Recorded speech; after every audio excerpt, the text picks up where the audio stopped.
Desde pequeno eu gosto daquelas histórias que cercam aquelas lendas da Távola Redonda, não é?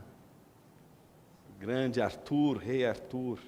E uma das figuras dessas lendas é a figura de um mago, o Merlin. E tem várias histórias sobre o Merlin. Muitas delas são interessantes, outras nem tão interessantes assim. Mas a figura em si já é por si só interessante. Mas tem uma versão da história de Merlin que eu gosto muito. É aquela que envolve a relação do Merlin com Morgana. Morgana era mais jovem, era uma donzela belíssima, e ele até então, como um mago que dominava a arte, não é, de das ervas fazer magia, ele se privou de qualquer relacionamento. Então ele guardou esse segredo que ele tinha das ervas, da magia, e não quis se envolver com ninguém, mas isso não durou até o momento em que ele encontrou Morgana. E ela fisgou ele na primeira. E ele, de todas as formas, fez para poder encantar Morgana. Ele tinha o poder de transformar cenários, então ele transformava cenários maravilhosos e tornava aqueles cenários belíssimos para seduzir Morgana, mas Morgana sempre perguntava para ele qual foi o segredo que ele usou para transformar o lugar tão pobre num lugar tão bonito. E ele disse, eu só daria esse segredo se você, não é, se unisse a mim. E quando ele conta o segredo, é a hora que Morgana se vai. E isso vai a cada dia crescendo e ganhando em proporção. A cada dia Merlin vai dizendo os seus segredos, vai contando os seus segredos. Vai contando. Chega uma hora que ele mesmo procura o rei Arthur e vai dizer para ele que ele está perdido. Não tem mais jeito. E ele conta tudo o que está acontecendo. Ele vai contando todos os segredos para Morgana. E ele não consegue, ele está preso. E aí chega uma hora que o rei Arthur fala assim, mas, peraí, mas você tem que interromper isso, como é que você tem que acabar com isso, não está certo, senão você vai ser destruído. Eu falei, eu sei que eu vou ser destruído, mas então por que você não faz algo? E ele diz, porque a sabedoria jamais vencerá a paixão. E é assim que Merlin conhece o seu derradeiro fim. Ele prepara uma das maiores e mais importantes, não é, magias para criar um lugar que pudesse ser definitivo. E quem tivesse o poder de usar esse encantamento poderia encerrar de uma vez por todas a história, porque seria um encanto que jamais poderia ser desfeito por qualquer outra magia. E ele acabou ensinando essa última magia a Morgana, e ela aproveitou para colocar ele dentro de uma casa de vidro. E de lá ele nunca mais saiu. É óbvio que isso é uma lenda, mas ela diz muito. Diz muito sobre uma experiência humana. Uma experiência humana muito comum e, às vezes, ela pode até representar uma espécie de defesa, tendo em vista a sobrevivência, mas, no fundo, ela é exatamente a fuga da realidade, a fuga de encarar a verdade, é o nosso amor e apreço pela ilusão e pela mentira. Nós vamos falar hoje sobre auto-engano. Auto-engano é uma das mentiras mais incríveis que o homem pode dizer, porque é a mentira que ele conta para ele mesmo. E o pior de tudo, ele é capaz de acreditar nela. Um dos exemplos típicos do auto-engano, além daqueles, né, do famoso despertador, que você sempre põe, acelera ele um pouquinho mais, põe 5 minutos mais à frente para se sentir no horário. Pense numa pessoa que diz assim, eu sou tímido, sou uma pessoa simples e prefiro o anonimato. Uma pessoa que diz exatamente isso, eu sou tímido, sou uma pessoa simples e prefiro o anonimato, mas que na verdade, não é tímida, pelo contrário, ela é apavorada, é uma pessoa apavorada pelo temor dos homens. Realmente há pessoas tímidas. E quando uma pessoa é tímida e diz que é tímida, isso é verdade. O problema é quando a pessoa não é tímida e, na verdade, ela teme os homens e se esconde por detrás do discurso da timidez. Isso foi só um exemplo que eu acabei de usar. Nós fazemos isso diversas vezes por dia. E por que fazemos isso? Porque queremos esconder aquilo que achamos que é ofensivo demais, que é destrutivo demais. A ideia do auto-engano é essa ideia de alguém que se esconde por detrás de desculpas, de falsas ideias, e por isso acha que ao se esconder por detrás dessas falsas ideias está se protegendo. Que tipo de auto-engano estaria afligindo Tiago? Que tipo de auto-engano estaria afligindo a igreja que estava ali sendo alvo do ensino de Tiago?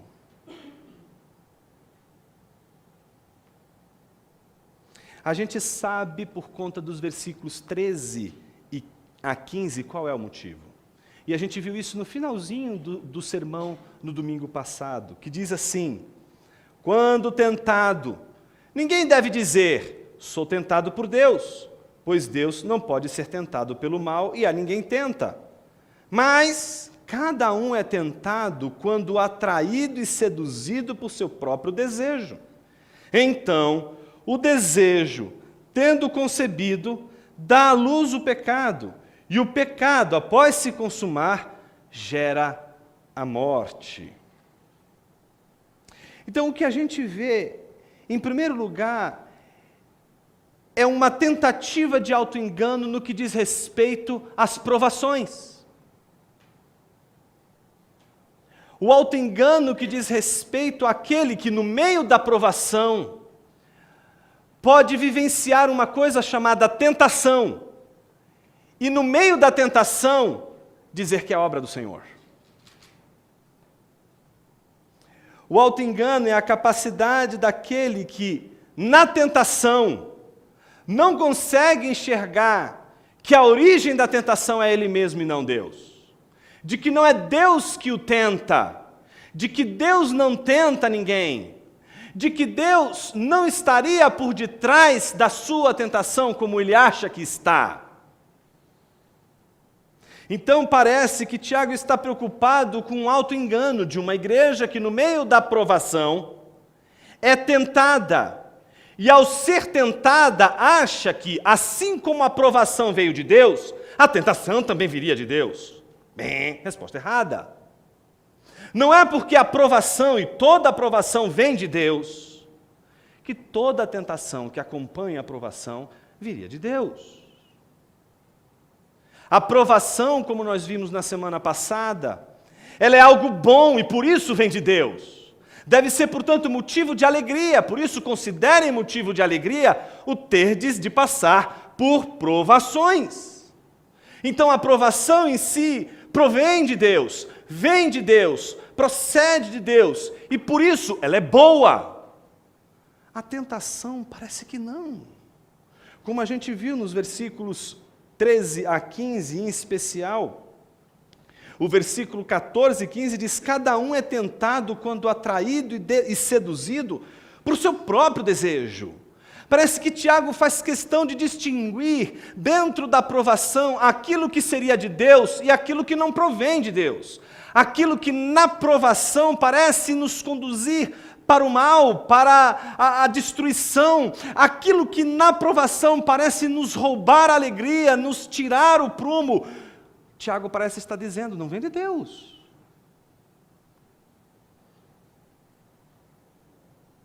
Vem de nós mesmos. Portanto, a tentação tem uma origem, e ela não está em Deus. Mateus capítulo 4, Versículos 1 em diante diz que Jesus foi levado pelo Espírito para ser tentado pelo diabo. Quem tentou Jesus no deserto foi Satanás, não foi Deus. Mas foi Deus quem conduziu Jesus para o deserto. A condução do Espírito ao deserto é obra de Deus e por isso é boa e deve ser considerada motivo de alegria. Mas a tentação, ela é obra de Satanás. E ela visa a destruição daquele que é levado a Deus para o deserto. Tiago parece, portanto, distinguir duas coisas, provação e tentação. E parece dizer o tempo todo que provação tem uma origem celestial, enquanto a tentação ela tem uma origem terrena, ela vem de baixo, ela vem da terra, ela vem dos nossos desejos pecaminosos.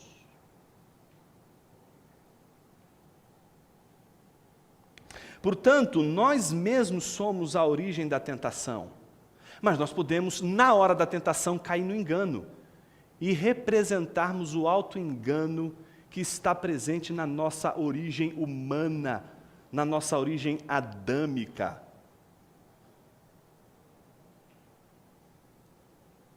Quando Adão é inquirido por Deus por conta do seu pecado, Adão diz o que a Deus em Gênesis capítulo 3, versículo 12? Ele diz assim: a mulher que tu me deste, deu-me da árvore e eu comi. Então, primeiro, parece que Adão está colocando a culpa na mulher, né? Não há nada mais novo do que isso. A gente vê até presidentes da República fazem isso. Parece sintomático, no final das contas, não é? Colocar a culpa na mulher. Mas se você prestou atenção no texto, o auto-engano a qual Adão é levado a falar o que falou, revela que no seu pensamento, Deus está por trás da tentação. Porque ele diz, a mulher que tu me destes. No fundo do discurso de Adão, está exatamente a afirmação de que se cair em tentação, foi porque tu me fizeste cair em tentação, me dando esta mulher. Note que toda a concentração do discurso de Adão é a concentração do discurso do auto-engano. Ele não é capaz de dizer, eu desejei, eu pequei, o desejo foi mais forte, foi eu. Não, a maneira como ele lida com o pecado, com o mal, é a maneira que coloca ele debaixo de uma convicção de que ele pecou por causa de Deus. Parece que Tiago está preocupado com uma igreja que numa hora da provação não consegue encontrar alegria. E no meio da tentação, cai em tentação e coloca toda a conta em Deus. E diz, é porque Deus é assim, porque Deus fez isso, porque se Ele quisesse me livrar, Ele me livraria. Porque se Deus quisesse fazer um bem a mim, Ele faria, Ele pode fazer todas as coisas. Ele é todo poderoso, se Ele não fez, foi porque Ele não quis. Então, se eu estou passando pelo que eu estou passando, é porque Ele quer que eu esteja nessa situação. Portanto, Deus está por trás, sim, das minhas quedas, Deus está por trás dos meus erros, Deus está por trás das minhas falhas, ao ponto de Ele ser o autor de todas elas. Isso é auto-engano. Isso é uma maneira de você colocar na conta de Deus um ato que é nosso. Então, diante dessa construção, a gente poderia se perguntar, Jonas, como Tiago ensina aquela igreja a quebrar o auto-engano? Na verdade, o que a gente quer é saber como que ele faz para quebrar o auto-engano, para a gente poder também quebrar os nossos. Qual é a saída para quebrar o auto-engano? Assim como qualquer mentira se vence com a verdade, o auto-engano também se vence com a verdade. Não tem como a gente vencer o auto-engano se não confrontarmos a realidade. Nós presumimos o tempo todo situações que não são verdadeiras. Presumimos perspectivas de nós mesmos que não são verdadeiras. Presumimos perspectivas dos outros que não são verdadeiras. e acreditamos nelas, muitas vezes para justificar nossas limitações, muitas vezes para justificar nossa finitude, muitas vezes para justificar o nosso temor dos homens. Temor do que as pessoas vão pensar, temor do que as pessoas vão dizer, temor do olhar da pessoa, do que a pessoa pode achar, do que a pessoa pode pensar. Tiago apresenta 3 verdades para quebrar o auto-engano. E estas 3 verdades são suficientes para destruir todo o auto-engano. A primeira verdade é a bondade de Deus. A segunda verdade é o caráter de Deus. A terceira verdade é a vontade de Deus. Nós vamos falar sobre a bondade, o caráter e a vontade de Deus. Versículo 17, a parte A, diz exatamente o caráter bondoso de Deus. O versículo diz na parte A: toda boa dádiva e todo o dom perfeito vem do alto e descem do Pai das luzes. Portanto, toda bondade, tudo que é bom, tudo que é santo, tem a sua origem em Deus. Se há algo de belo, se há algo de verdadeiro, se há algo de justo no mundo, tudo isso tem origem celestial, vem dos céus, vem de Deus. Toda bondade, toda virtude que provamos na vida tem a sua origem em Deus. Deus é a própria bondade e dele toda a bondade que podemos de alguma forma perceber, de alguma forma escrutinar, de alguma forma analisar, de alguma forma entender, de alguma forma apreciar, vem dele, que é o sumo bom, que é a suma bondade, que é o bem supremo, que é a bondade absoluta. Nada, absolutamente nada neste mundo possui maior bondade do que o próprio Deus e pode gerar coisas tão bondosas como o próprio Deus gera. Portanto, é a primeira verdade de todas elas, é a de que Deus é bom. Essa é uma notícia terrível para homens maus. Porque, em primeiro lugar, mostra a distância. Nos distancia. E nos distancia não por causa de Deus, porque a bondade de Deus o aproxima de nós, mas é nosso orgulho, é a nossa vaidade, aquilo que caracteriza o coração do mal, que o faz fugir da bondade, benevolência e misericórdia divina. Portanto, a primeira verdade que precisamos encarar diante de nós é de que Deus é bom, de que Deus não vai ser como eu e você, Deus não vai se auto-enganar, Deus não vai criar mentiras e nem vai presumir mentiras e ilusões para que Ele possa, criar alguma espécie de autoestima de si mesmo. Deus não sofre de problema de estima. Ele não acorda dizendo assim: olha, hoje eu estou mal, eu estou precisando um Rivotril ou coisa do tipo. Não. Deus, Ele não sofre de autoestima e, na verdade, Ele quer que os seus filhos descubram a verdadeira felicidade que vem exatamente com o abandono da estima, seja boa ou má estima, porque tanto a boa como a má estima nos coloca centrados mais uma vez em nós mesmos. Somos ciosos com a nossa estima, somos ciosos com a nossa capacidade de enxergar e cuidar de nós mesmos. E essa é a principal marca do narcisismo contemporâneo, do narcisismo que afeta as nossas vidas. Vivemos o tempo todo cuidando ciosamente de nós mesmos, e isso é o que nos torna extremamente, demasiadamente humanos. No entanto, esse narcisismo, essa maneira de enxergar o mundo centrado em si mesmo, nos faz provar das experiências mais egoístas, mais egocêntricas que um ser pode viver no mundo. E quando nós descobrimos que somos capazes de fazer coisas terríveis para nos tornarmos felizes, a gente se pergunta: será que Deus não seria capaz, sendo todo-poderoso, de fazer tudo o que está ao seu alcance para que Ele seja feliz? Só que quando a gente faz esse tipo de pergunta, a gente está colocando em xeque a bondade de Deus. E quem coloca em xeque a bondade de Deus, não consegue acreditar que Deus é bom o tempo todo. De que não importa qual seja a circunstância, não importa qual seja a situação, Deus permanece bom. Jonas, o que significa dizer que Deus é bom? Significa dizer que Deus não tem nada a ver com as catástrofes? Dizer que Deus é bom é dizer que tsunamis, enchentes, epidemias, distúrbios psíquicos em pessoas que já nascem assim, Deus não tem nada a ver com isso.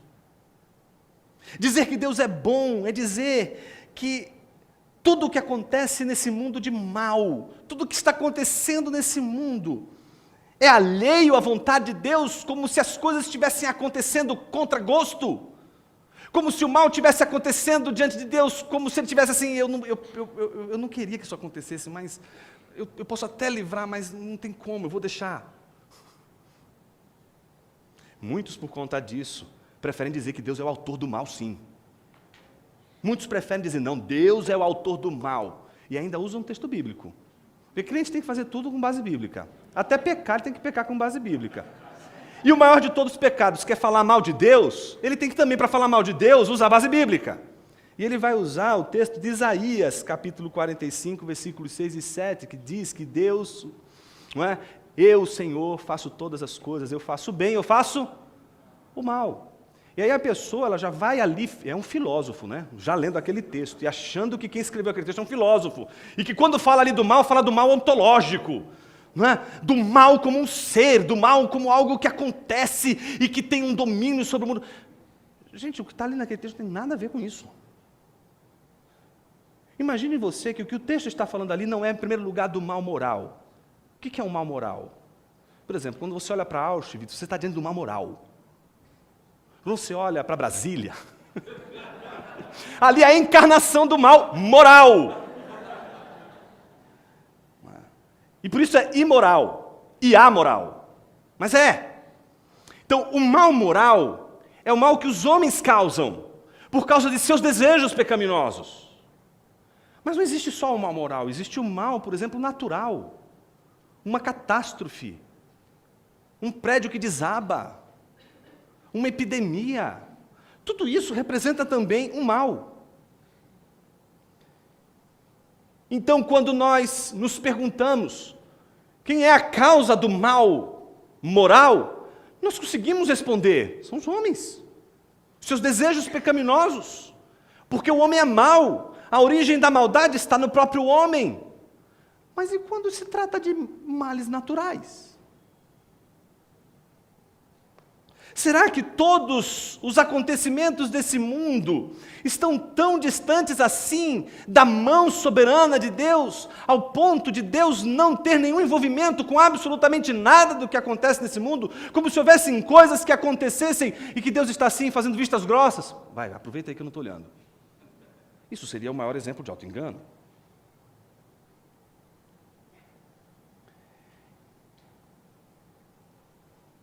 Tente resolver esse problema e você ou vai ficar rico ou vai perder a cabeça.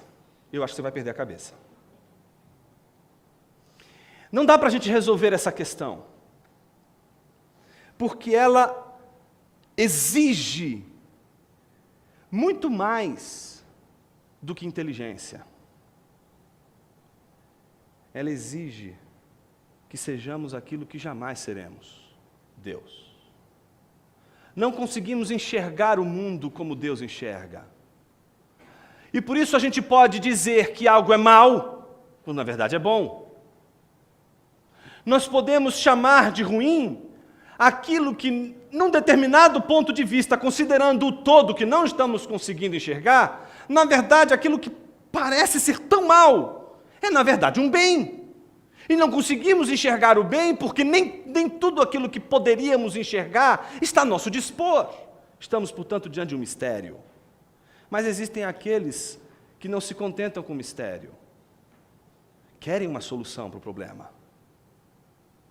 e dizem com clareza que Deus é o autor do mal. É interessante como duas confissões importantes de fé, que acompanham aí a grande tradição dos cristãos reformados, elas são categóricas em dizer que Deus não é o autor do mal.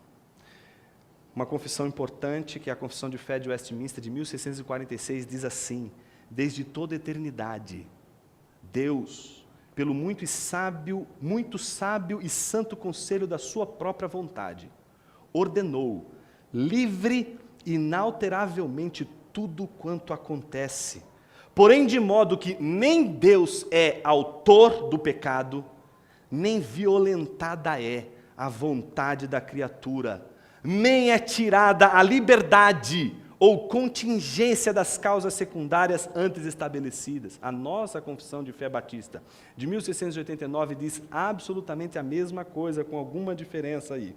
Um copiou do outro.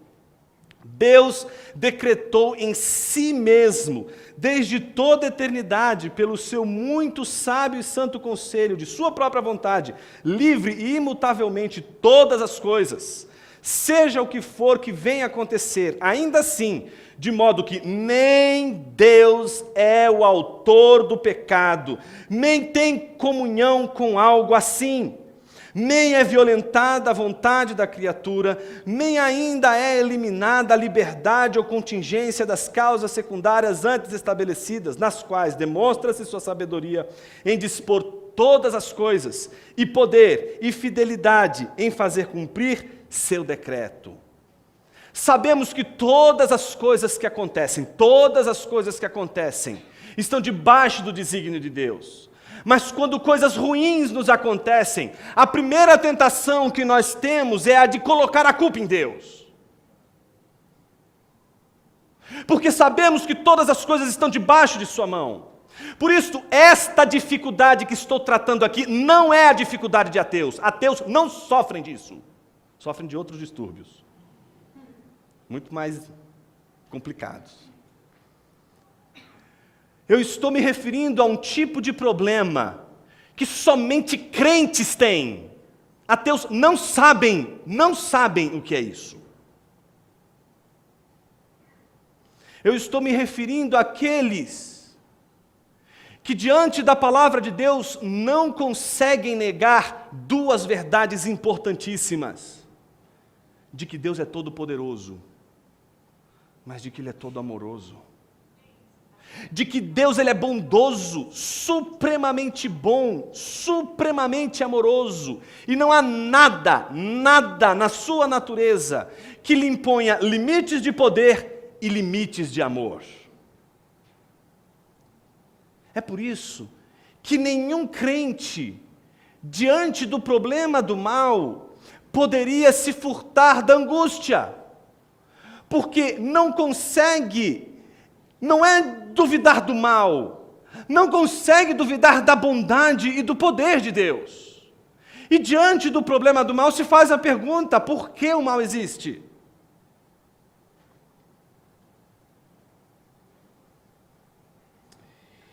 Sempre falar do mal do lado de cá é fácil, é técnico, é teórico. Experimente falar do mal com os olhos marejados de dor. Uma coisa é você enxergar os olhos de alguém marejados, de dor, de sofrimento. Outra coisa é você enxergar todo o restante da humanidade com seus olhos encharcados de dor. Quando nós olhamos de fora, nós podemos dizer e fazer teologia de uma maneira muito fria e calculista, como, por exemplo, um aluno que, certa vez, no seminário, lembram daquela crise do H1N1? E a esposa dele estava grávida. E a esposa teve H1N1. E tanto ela como o bebê foi a óbito. E o que foi surpreendente, irmãos, não deu uma semana, aquele seminarista estava no seminário. E eu achei aquilo incrível. Eu falei, onde ele arrancou forças para fazer isso?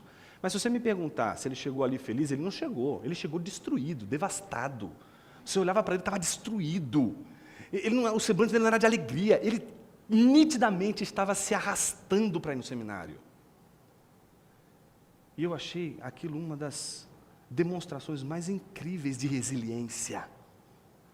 Até que no final, quando eu estava indo embora, um super teólogo reformado, calvinista, endemoniado, porque essa é a pior espécie de calvinista, o calvinista endemoniado. Quando o demônio ocupa o corpo dele, ele fica endiabrado. Ele fica tão endiabrado que até Deus se parece com o diabo. Porque o que ele fez naquele dia foi exatamente isso. Ele olhou para ele assim, para de sofrer, para de chorar. Deus está por trás de tudo, inclusive do mal. Foi a vontade de Deus que sua filha morresse, que sua esposa morresse e ponto. Para de chorar e segue sua vida. Imagina um pastor desse, você não precisa de mais nada na vida. Você precisava de um... Né? Bom, esse aí já é o diabo, já.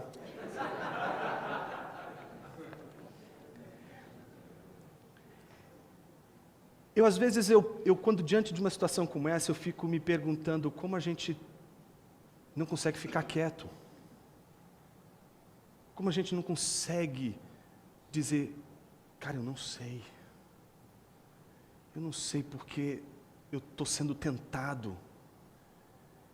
E eu não sei porque Deus está permitindo que isso aconteça, não como se fosse algo contrário à vontade dEle, mas segundo a vontade dEle. Eu não consigo entender como toda essa provação, como toda ela é boa. E para que ela seja boa, essa coisa ruim que é a tentação tem que vir junto. Eu não sei por que isso tem que vir junto. Eu não sei por que Deus tem que colocar na minha história algo que permita eu cair, sofrer. Eu não sei explicar isso.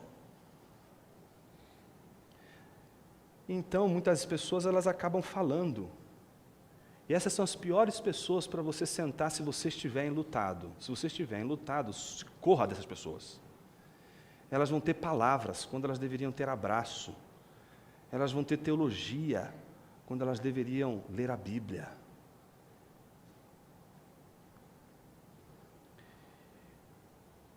O que Tiago está escrevendo para os seus leitores é algo primoroso. Ele está dizendo para eles, em primeiro lugar, considerem motivo de alegria o passar por tribulação. Mas isso não significa que tudo aquilo que na provação vocês estão vivendo é da conta de Deus.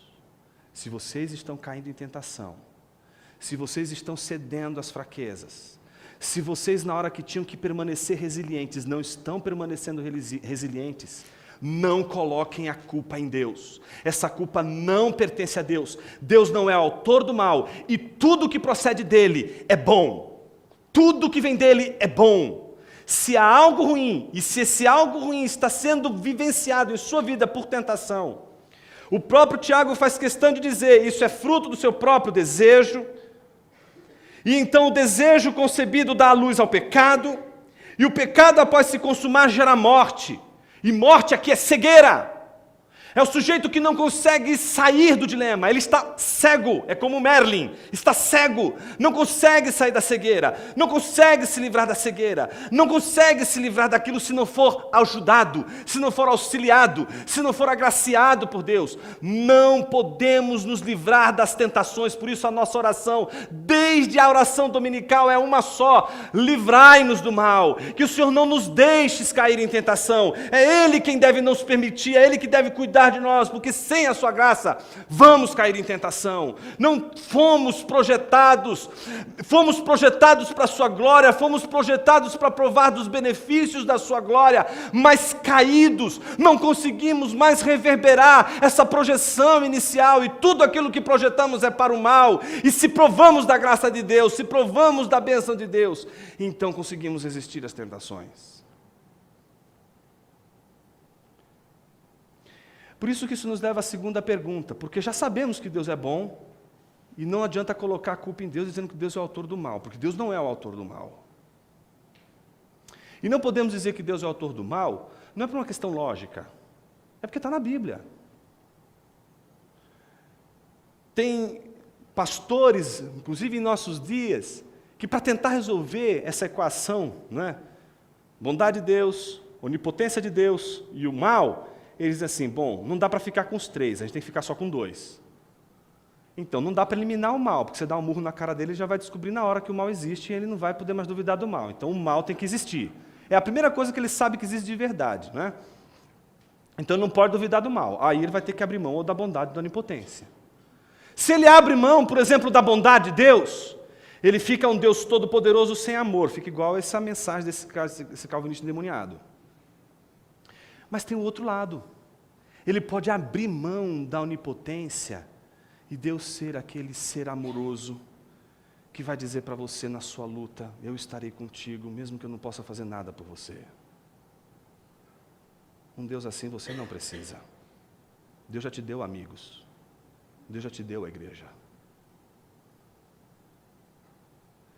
Um cristão não consegue abrir mão desses dois princípios porque eles simplesmente são bíblicos. Porque se você abrir mão de um ou do outro, simplesmente você já não é mais cristão. Simplesmente você não está mais afirmando a palavra de Deus. Só por isso. Jonas, não, é só por isso. É só por isso. A hora que você quiser rasgar a sua Bíblia, aí sim você pode escolher entre um e outro. Mas enquanto você acreditar na palavra de Deus, só lhe resta essas duas afirmações, que são afirmações inclusive credais. Creio em Deus Pai Todo-Poderoso. Você só pode crer em Deus Pai se você acreditar em primeiro lugar que Ele é bondoso, porque você só sabe que Ele é Pai, porque Ele enviou Jesus Cristo como Filho para te salvar do pecado. A primeira coisa que o credo nos ensina é que Deus é bondoso. E o segundo ensino é, creio em Deus Pai Todo-Poderoso, que Deus é onipotente, que Deus tem todo o poder. São os dois primeiros artigos do credo. Se você não consegue acreditar nos dois primeiros artigos do credo, então você pode ser qualquer coisa, menos um cristão. Então é por isso que nós estamos sempre num dilema. Se quer sair do dilema, tem caminhos mais fáceis. O ateísmo é bem facinho. Mas experimenta buscar esperança quando você estiver com câncer de um ateu.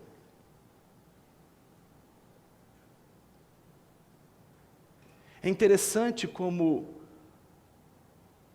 a fé num Deus bondoso exige, em primeiro lugar, confiança na palavra de Deus, e não na sua elucubração filosófico-lógica. Sua interpretação, sua argumentação lógica de nada vale. Porque quando a Bíblia apresenta os dois pensamentos, você olha e diz assim, eu não sei explicar isso aqui. Eu não sei entender como essas três coisas acontecem. Mas de uma coisa eu sei, Deus é bom. É só por isso que Jó pode passar tudo o que passou e ainda assim se prostrar diante de Deus e adorá-lo. E ele faz isso porque, como a gente vê no versículo 17, a parte B, diz o seguinte, em quem não há mudança nem sombra de variação, porque alguém poderia dizer, não, realmente Deus é bom, mas ele pode mudar de opinião.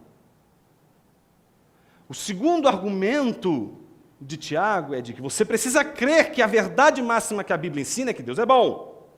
Mas, ao mesmo tempo, você precisa saber do caráter de Deus. E o caráter de Deus é de que sua bondade não muda. Deus não muda. Deus não vai ser bondoso um dia e depois vai ser mal com você. Ele vai ser bom e vai ser bom o tempo todo. Ele vai ser bom de uma maneira imutável. Nada pode mudar, nada pode alterar a sua bondade. Isso significa que não importa as suas circunstâncias, não importam os seus contextos, Deus vai permanecer e seguindo sendo bom.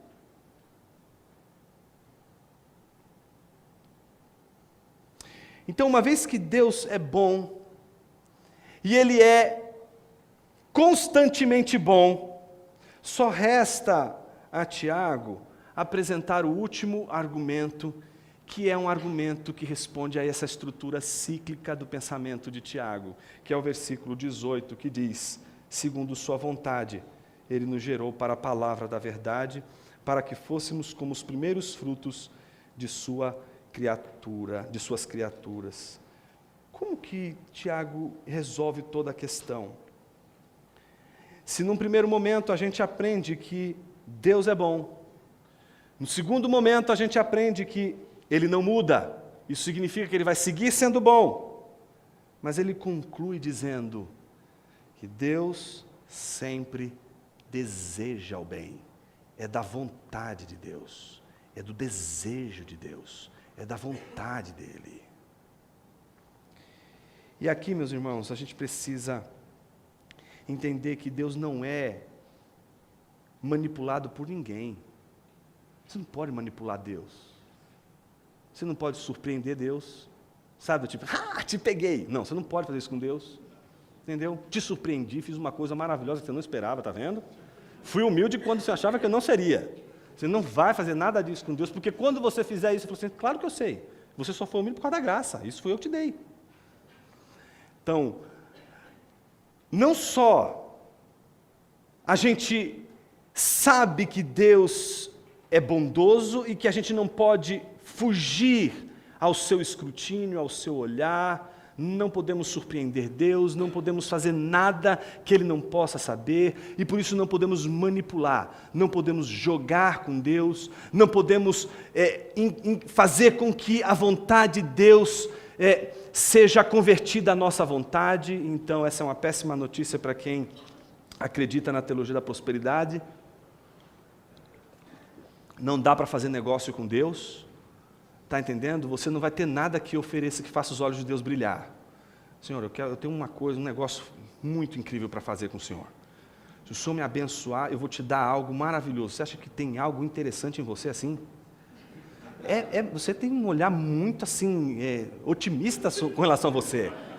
Não é? Eu tenho algo para oferecer a Deus. Não tem negócio com Deus, ponto. Você não faz negócio com Deus porque você não tem nada que possa atrair o olhar de Deus e dizer assim, uau, você me tentou. Tá certo? Deus não tenta ninguém e não é tentado por ninguém. Você não vai conseguir tentar Deus. Você não vai conseguir oferecer um negócio para Deus que Ele diga assim, achei interessante sua proposta, vamos, fechado. Não, você não vai fazer uma proposta legal com Deus, não existe proposta. Deus vai falar e obedece quem tem juízo. Ponto, é assim. Agora a coisa acontece de uma maneira muito interessante aqui no texto. O texto não diz que Ele nos gerou porque a gente orou. Ele não diz que Ele nos gerou porque a gente fez algumas obras bem legais. Ele não diz que Ele nos gerou porque tínhamos algum mérito. Ele diz que Ele nos gerou por sua vontade. Porque Ele quer. E é interessante porque a relação desse versículo 18 com o versículo 15 é muito próxima. Porque o gerar aqui faz menção à ideia do Pai das luzes. Uma expressão interessante para se falar de Deus. O Pai das luzes. É interessante como o que está em jogo aqui é a relação que Deus tem com os gerados, que os aproximam, que faz com que Deus seja o Pai que traz luz. A luz aqui não pode ser de forma alguma compreendida sem a dimensão do entendimento da antiguidade sobre a luz como entendimento, como clareza, como verdade. O Pai das luzes faz com que todo o nosso auto-engano, todo o nosso movimento de pensamento que acaba sempre chegando à conclusão de que eu estou passando por isso porque Deus quer. Eu estou vivendo esse mal aqui, tudo está acontecendo porque Deus é o autor de tudo isso aí. Deus está fazendo inclusive o mal. E a gente não consegue separar as coisas, não consegue perceber o que é a ação de Deus e o que é fruto da nossa pecaminosidade, o que é fruto do mal que habita em nós. E aí o texto é interessante porque a relação dele é curiosa. Versículo 18 diz, segundo sua vontade, Ele nos gerou. Não nos gerou como o Filho foi gerado, da sua própria essência, mas Ele gerou pela palavra da verdade, pela pregação do Evangelho. Os filhos de Deus, que são gerados pela vontade de Deus, não são gerados na sua essência, porque senão seriam deuses, mas eles são gerados pela palavra da verdade. O Evangelho gera, portanto, um povo, gera, portanto, uma comunidade que agora, gerada por Deus, manifesta todos os frutos dessa nova criação, dessa criação que agora apresenta a mesma relação dos frutos da criação primeira, aquele fruto que acompanha exatamente a vontade e o desejo de Deus, quando Ele faz algo bom e diz, isso é bom. Diante de toda a situação que nos encontramos nesse versículo, não podemos perder de vista o fato do argumento circular de Tiago, que aponta exatamente para a morte que ficou deixada no versículo 14 e 15, quando diz que o desejo gera pecado e o que o pecado gera? A morte. Mas o Pai das luzes, por sua vontade, faz aquele que estava morto viver. Ele gera, Ele torna vivo aquele que caiu em tentação, aquele que, caindo em tentação, disse, eu caí por causa do Senhor. Aquele que diz, foi a mulher que tu me deste. Aquele que diz que toda a razão do seu infortúnio, de sua infelicidade, pertence a Deus. De que todo mal moral que tem vivido, todo mal moral que tem sido fruto dos seus desejos pecaminosos, no fundo, tem o dedo de Deus. É a luz da palavra de Deus que converte o coração deste, que tendo o desejo transformado em pecado e morte, que transforma este alguém, dando a ele vida, gerando, fazendo uma nova criatura. Deus sempre quer o bem, e o maior bem que Ele derramou sobre você e sobre mim é a nova vida, é a regeneração. E com isso eu queria encerrar nosso sermão de hoje. Todas as coisas desse mundo, sejam os males morais, sejam os males naturais, nada disso se compara ao maior bem que recebemos na vida. Ele, pela sua vontade, nos gerou pela sua palavra. Mas Jonas, está doendo. Semana que vem tem quimioterapia. Semana que vem, está lá, o oficial de justiça. Semana que vem, está lá aquele cara lá no meu trabalho que parece o Satanás, me perseguindo, me pisando, me humilhando. Isso explica por que o Evangelho da Prosperidade atrai tantas pessoas. Porque o Evangelho da Prosperidade vai dizer o seguinte: Deus é bom. E se acontece algo ruim na sua vida, se acontece algo mal na sua vida, é porque você está precisando orar e não está orando. Você está precisando fazer alguma coisa. Você precisa fazer algo. Se você não fizer algo, você não vai conseguir ser feliz, não vai prosperar, não vai dar certo. Então o problema está em você. O verdadeiro Evangelho de Cristo Jesus, ele vai dizer para você que nem mesmo o Filho do Homem, quando esteve aqui, foi privado da tentação.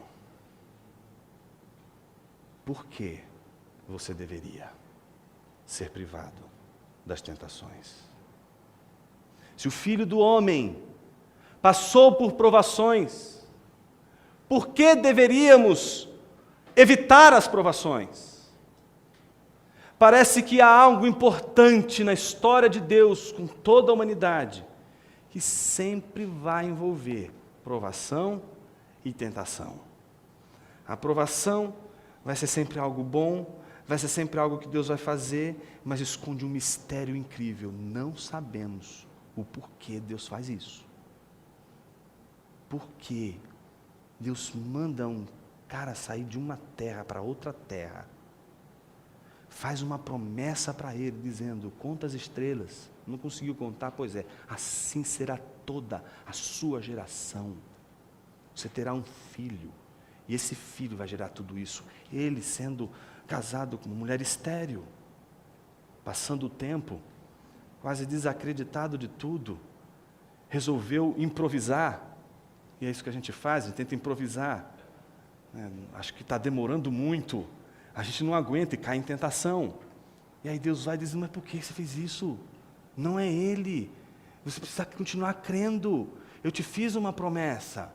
E ele continua crendo, e aí Deus realiza a promessa. Dá o filho tão esperado, o filho que vai se fazer cumprir, aquela geração enorme que vai ser incontável como as estrelas dos céus. E de repente esse Deus, de uma hora para outra, olha para ele e diz assim, escuta, leva o teu filho até o monte, porque você vai sacrificá-lo, por amor a mim. Alguém que olhasse para o texto assim, olhasse para Deus, Deus não precisa de um divã. O que está acontecendo? Uma hora o Senhor pede uma coisa, outra hora o Senhor pede outra, uma hora o Senhor pede uma coisa, outra hora você pede outra, e a gente fica escandalizado com Deus. Mas eu queria convidar você a se escandalizar com Abraão, que é um dos exemplos que Tiago vai usar na epístola. Queria que você se escandalizasse com Abraão, porque quem nos escandaliza não é Deus, quem nos escandaliza é Abraão, porque é Abraão que, ao ouvir a voz de Deus, simplesmente faz o que Deus mandou. O que é isso que faz alguém levantar o cutelo para sacrificar o seu próprio filho?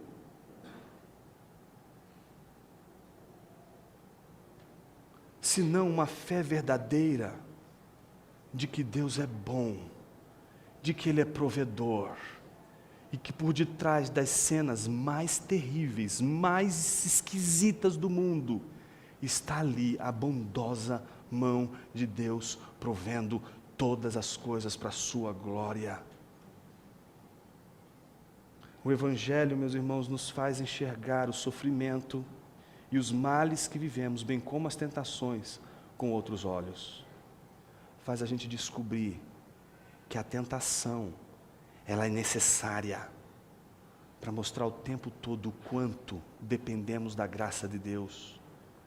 Não tem um que caindo em tentação não diga, Senhor, eu não consigo. E essa é a maior de todas as bênçãos do Evangelho. Você não consegue. E todas as vezes que Deus manda uma aprovação, a aprovação vem acompanhada de uma bênção maravilhosa, ela quer te pôr de joelhos. Mas Satanás não quer você de joelhos. A pecaminosidade, os desejos pecaminosos do nosso coração não nos querem manter de joelhos, quer nos manter altivos, donos da situação. E o pior de tudo, queremos entender o porquê estamos passando o que estamos passando. Eu quero convidar você que está sofrendo provações e que está caindo em tentação, a confiar na graça de Deus e a procurar o silêncio ensurdecedor da confiança no Deus bondoso, todo-poderoso, todo-amoroso, que provê todas as coisas e que vai prover um caminho para você. Para isso, a gente precisa somente confiar em Deus, confiar em Sua palavra. E a gente só consegue fazer essas duas coisas se o nosso coração crer que Deus existe e se tivermos arrependidos dos nossos pecados. Jonas, eu caio em tentação o tempo todo. Toda hora eu estou olhando e estou dizendo, mas não é possível, Deus parece estar brincando comigo. Parece que Deus está perseguindo você. E a sua tentação maior é atribuir a Deus os motivos das suas falhas. Chegou a hora de você dizer para Deus, de uma vez por todas, Senhor, a falha é minha, porque sou eu que não consigo. Eu preciso de Ti, preciso da Tua graça. Seja para fazer coisas grandiosas, seja para fazer aquela coisa tão pequena, que eu acho que eu sou suficiente para fazer, e o Senhor me mostra numa só tacada, o quanto eu sou incapaz, inclusive de fazer coisas tão pequenas que eu me julgo ser capaz de fazer. Um homem que anda na graça de Deus, uma mulher que anda na graça de Deus, reconhece plenamente a dependência de Deus em todos os instantes, em todos os momentos.